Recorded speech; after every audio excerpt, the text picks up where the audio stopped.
بسم الله الرحمن الرحيم. ده طبعا شكل ال20 جنيه الجديدة. ده شكل ال20 جنيه الجديدة. ده الوش بتاعها اهو، عليه مسجد محمد علي. ده مسجد محمد علي.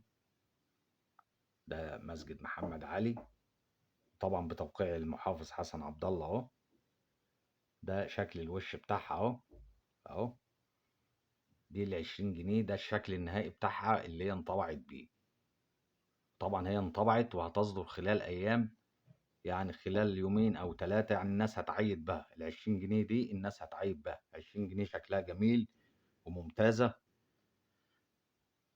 وخامة حلوة، والورقة كويسة، لا بتتقطع ولا الكلام ده كله. شكلها منظرها حلو وكويس. هوريك الظهر بتاعها انا دلوقتي.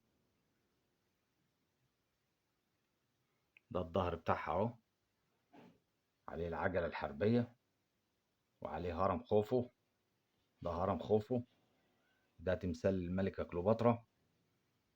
ده الشكل الظهر بتاعها الشكل النهائي. وده طبعا مسجد محمد علي.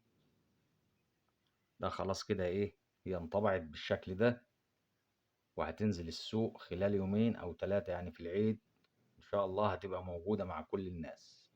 ال20 جنيه الجديدة دي.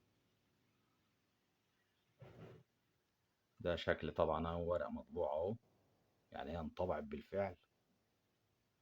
ده شكل اهو. دي طبعا اشكال اهي برضو، يعني هي خلاص الورقة اتطبعت فعلا اهي، وهتنزل في العيد ان شاء الله. وكل سنة وانتم طيبين.